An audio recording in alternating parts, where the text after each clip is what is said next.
Morning YouTube, this is Chris with the Modern Tradesman. Thanks for checking the channel out. Today we're with a company that's a little over 100 years old. I guarantee you've used their products. You probably didn't know that you use their products. They're kind of the unsung heroes of hydration.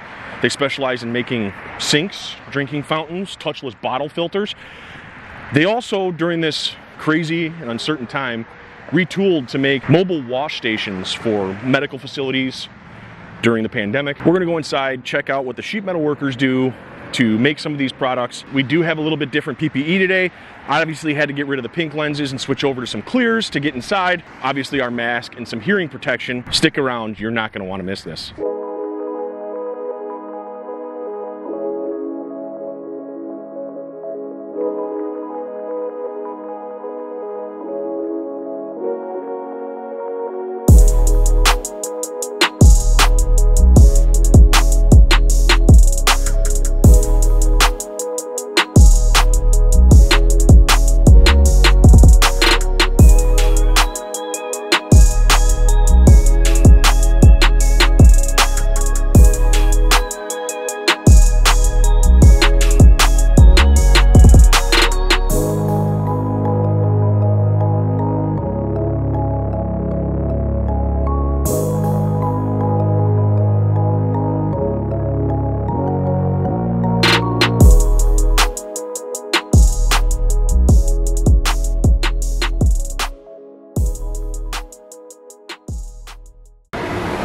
We are inside Elkay. First stop is the laser cutter. We're gonna meet Rocky, the laser cutter operator. He takes care of the maintenance, runs the programs, monitors the cuts while they're going on. He's gonna explain a little bit about how he gets his job done, what he does.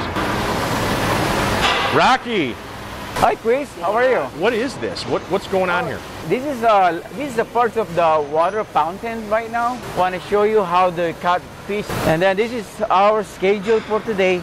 I had to change another program, but parts of the water fountain. I keep watching this because it's very critical parts that they need really nice, smooth cut. It's 16 gauge. They use this for some parts of sink tap. Okay. This is the 16 gauge, and I got more individual sizes there and the different gauges too. You got every material you could ever possibly need all right here. Right. And there's more over there, back there. If you can see, there's a different material. They have hot roll, aluminum, copper, and all kinds of stuff that they need sometimes.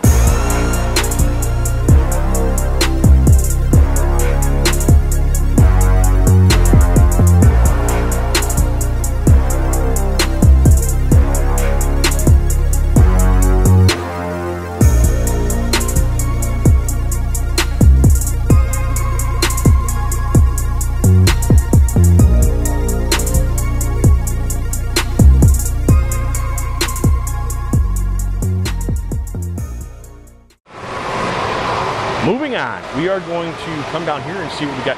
You see we've got welding screens. We're going to come down here and see, I saw something a little bit earlier that is going to be, I think, pretty cool. So we're going to come down here and see what Abraham's up to. Abraham, what's up, buddy? How's it going, man? What is going on in this booth? This one's a little bit different than like the rest of them. Right, so right here we have the robot station, obviously, along with the work area. Pretty much we just put it together, we tack it up. We weld some certain areas where the robot can't reach or it can't weld. And after that, we take it onto the robot. We put it on the fixture that's right here, on this big fixture that rotates. And then we have the robots, the Panasonic. That's what's welding. They're TIG welders. It's meant for TIG welding, but it can also be for MIG welding.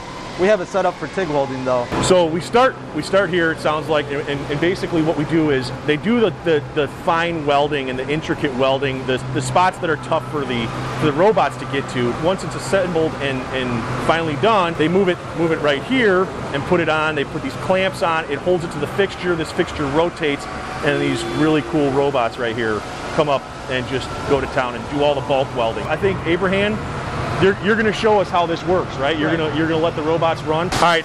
So what's the first step to this? Like, what do we got to do to get this thing up and running? So right now what we're going to do is, before you get started with everything, before it starts welding, you got to check the tungsten, make sure that it's nice and sharp. For some reason it's messed up and you run it with a messed up tungsten, it could mess up the whole weld.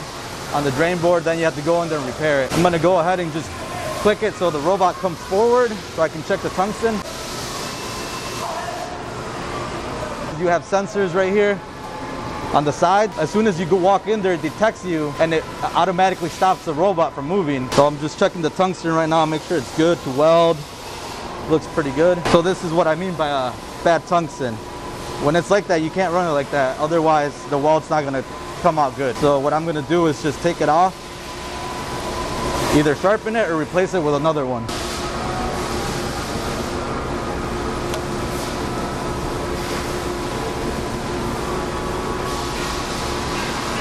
And then you're gonna close this curtain right here because it, when it starts welding, you're gonna get this bright light and it could hurt your eyes.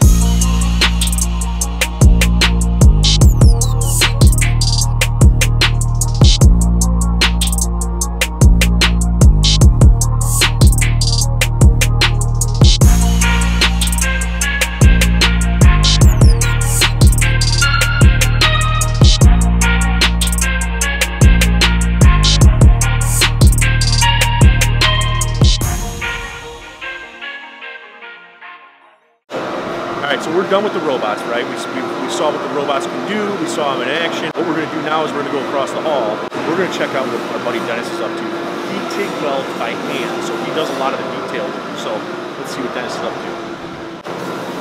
What's up, Dennis? How are we? What's up, Chris? How you doing? Dennis is one of the welders here. He obviously, you can see, working on a sink. What do we got going on, Dennis? We just went and saw the welding robots. What do we got going on this side? What are you doing different than over there? Well, this is a custom unit. It has to be done completely by hand. Any TIGging, well, it's all TIGging actually, and adding a little filler wire as you go as needed.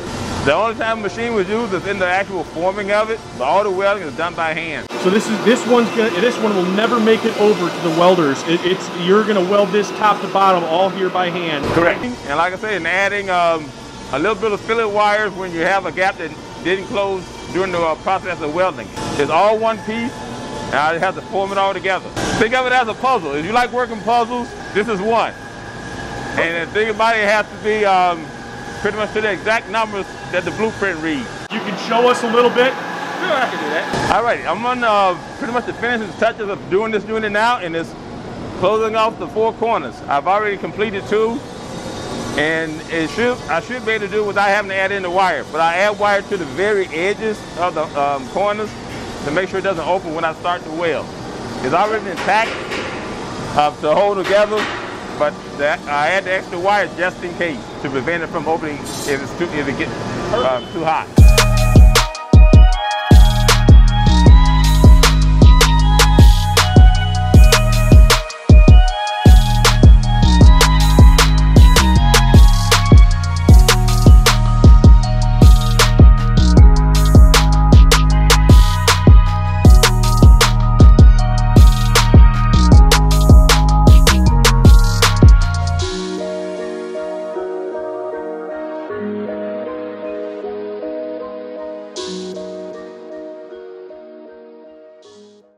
All right, we're at one of the final stages for sink production, drinking fountains production.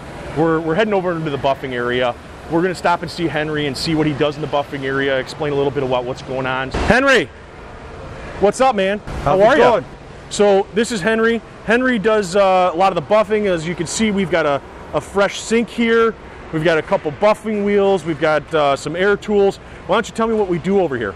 So what we do is we're taking the welds, the burn spots, the grinding, making it flow real nice and clean, so when it goes to the customer, it's a product that's 100%. So why don't you show us kind of what it is that you're looking for, you know, the buffing wheel. So like you can see, they got a little bit of a different texture here. What is all this in the corner? So this was sandblasted. What we have to do is blend this gray into the grain. So what we do is we take a tool, which is called the Tic Tac, and just apply it in the corner to where all that blends to where it looks flow as one color. And so you talk about the grain. If you look at if you look at some of the stainless steel, it has almost like a grain like wood. All the fibers kind of go one direction, right? So correct. Making that look fluid all the way around is kind of the goal of the buffing department, right? Yes. All right, so why don't you show us a little bit about what we got going on here. So this is an air gun,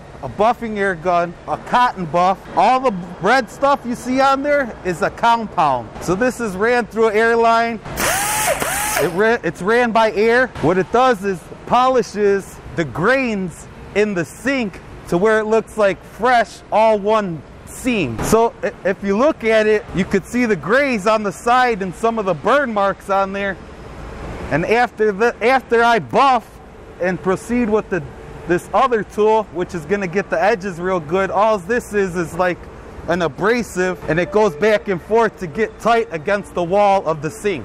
So now I'll show you how these tools work as I polish the sink.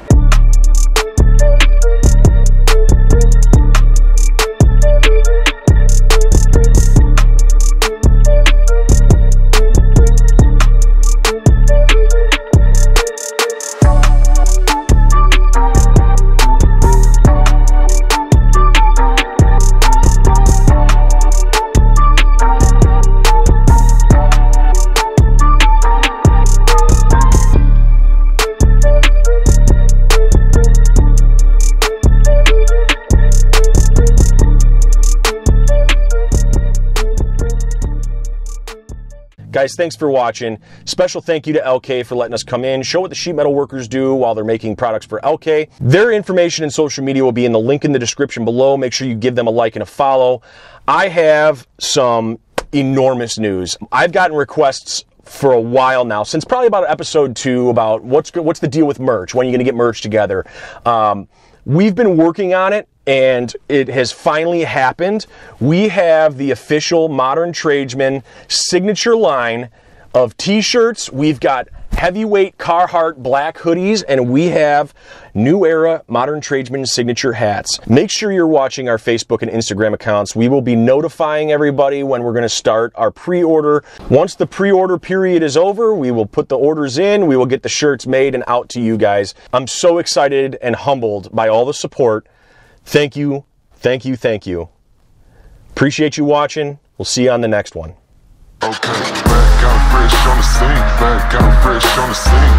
Mobile wash stations for medical facilities during the pandemic. We're going to go inside, check out what the sheet metal workers do to make some of these products. We do have a little bit different PPE today. I obviously had to get rid of the pink lenses and switch over to some clears to get inside.